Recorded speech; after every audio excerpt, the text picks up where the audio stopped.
Hello, welcome everyone. My name is Janet. I'm working through the King James's Bible. Today I'm in the book of Judges and I'm working through chapters 14 to 16, which is all about the judge Samson. Now, if you recall, if you watched yesterday's video, you will know that he has been born to a mother that was classed as barren before the angel of the Lord came forth and told her she was going to have this son, that she should not drink wine or eat any unclean foods and not shave his head. He is going to be a special son.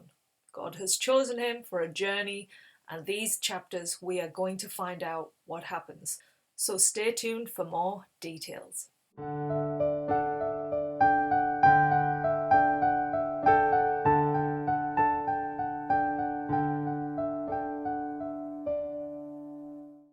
So in chapter 14, Samson has grown up and he sees a woman in the Philistines in a town called Timnah. And he likes this woman. He wants this woman to be his wife. So he asks his mother and father to go and get him for her. But they wanted him to choose somebody from the Israelite tribe. So they were trying to convince him to do that, but he wouldn't have it. He was like, no, get me her. So he was a bit disrespectful to his parents in that way. He kind of had this disregard, just wanted them to get what he wanted. But God is behind this choice that Samson has made, this wife of a Philistine. So he allows it, and Samson and his parents set off to Timnah, where she is. And he's walking through this vineyard, and it must have been where the family is separated, because it says that a lion comes at Samson and he just rips it in two with his bare hands. So he's got this huge strength. He kills this lion, but he doesn't tell his parents this is what he's done. And then he goes to see this woman, talks to her and finds that, yeah, he really likes her. And he goes back, and obviously he comes back later on, and he passes this dead lion carcass that he's killed. And there's some bees flying on it and some honey there. And he grabs some of the honey and eats it, and he gives some to his parents, not telling them again where this honey had come from. So now Samson is to marry this woman. So he's having a bachelor party, and he has this festival with drinks, and he invites 30 companions of the Philistines to come along. So he decides during this party he's going to give them a riddle, and they have to solve it. And if they solve it, he will get from them 30 linen garments and also 30 suits, like really fine suits. That's what his wage is. And if they do get it, then he has to give them the same.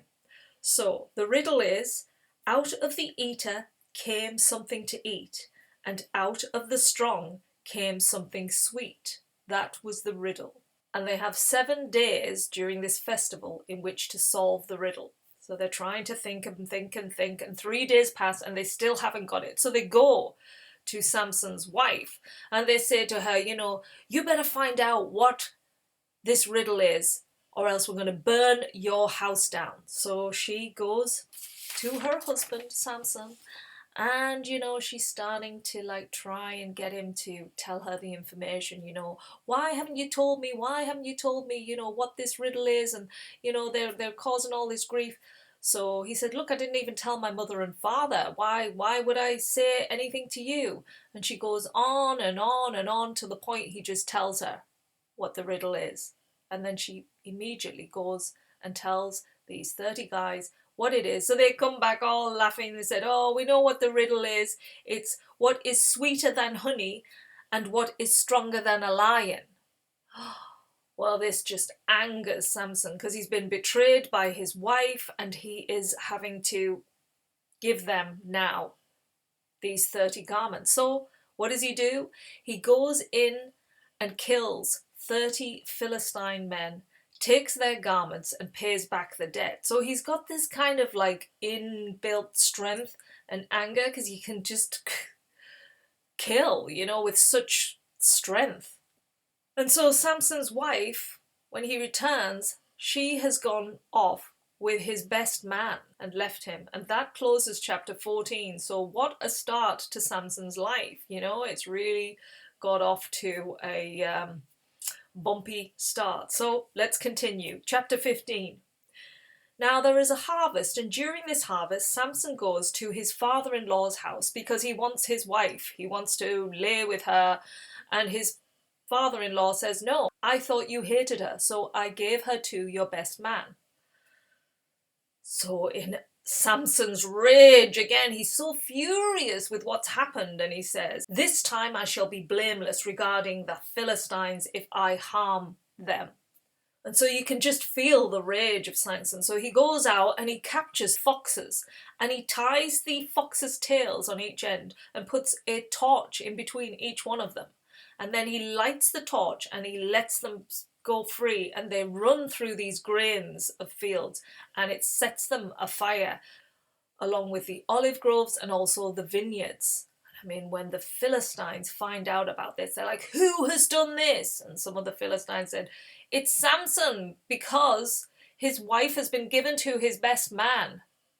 So they go to his father-in-law's house and they kill his father-in-law and his wife. They kill him.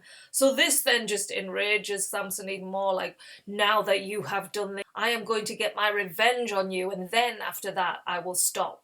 And so Samson just goes on a mass slaughter, killing men, just killing them one by one.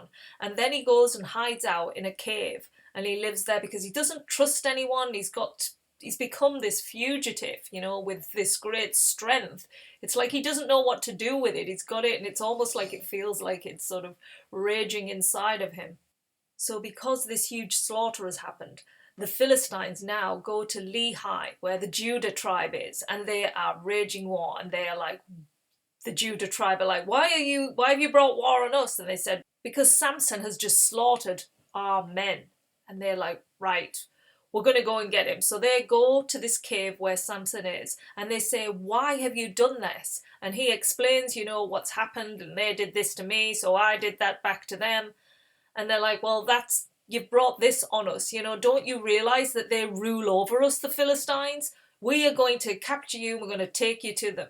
And he says, well, you can do it, but swear you won't kill me yourselves. And they said, no, we're not going to kill you, we're just going to tie you up, and then we're going to take you to the Philistines. So Samson is all tied up, and they take him up to Lehi, where all the Philistines are, and they just charge and shout towards him. And he just rips these ropes that are around him, and he goes and he grabs this donkey's jawbone, and he slays 1,000 alone. Him alone, 1,000 men of the Philistines are killed. And after he's killed these men, he says, with the jawbone of a donkey, heaps upon heaps. With the jawbone of a donkey, I have slain 1,000 men. Then he throws down the jawbone of the donkey, and he calls the place where it all happened Ramath Lehi, which means Jawbone Hill.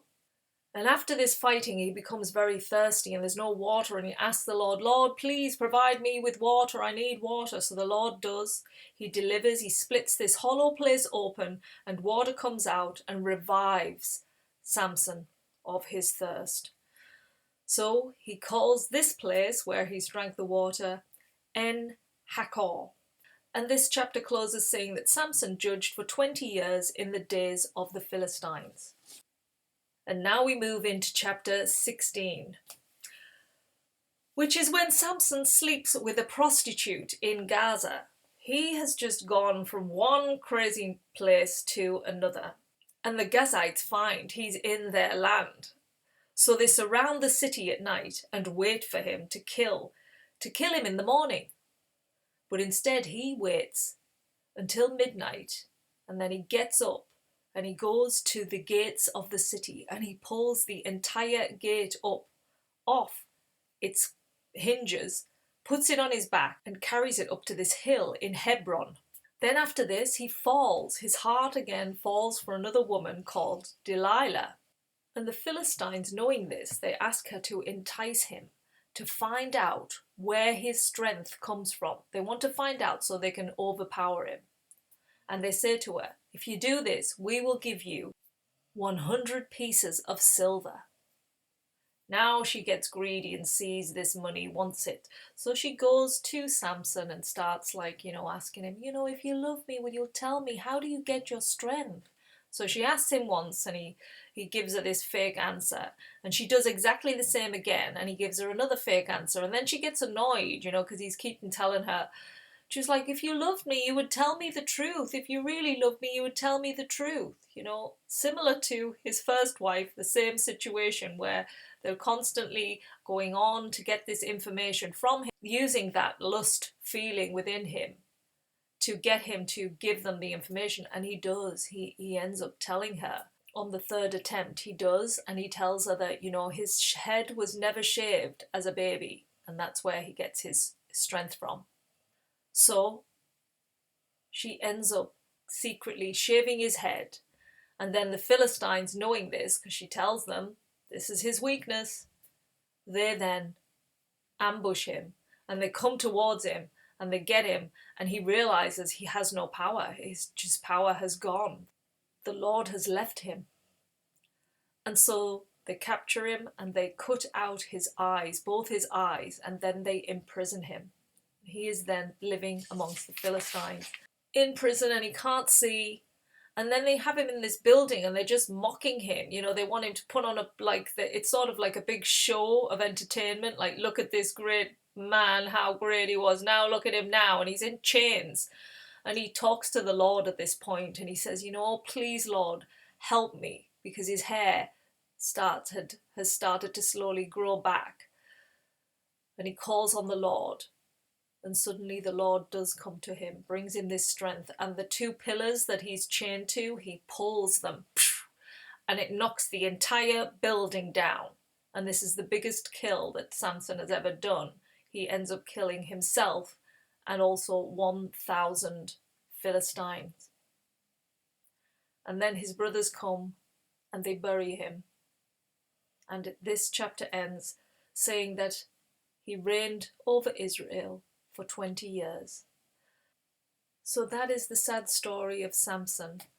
Such strength within him, but he seemed to just keep going down this wrong path. It was almost like the flesh got the better of him, you know, those physical urges that came to him, the anger, you know, the lust for another woman, and he just couldn't contain himself. He wasn't able to use his strength for his benefit, and he just sort of went on this massacring that ended up causing this back and forth battle between the Philistines and himself, until in the end both were killed. So that closes today's chapter, and we will be back again because there are more chapters to come in the book of Judges. So thank you for being here. I hope this was useful for you, and we'll see you hopefully again soon. Take care now. Bye.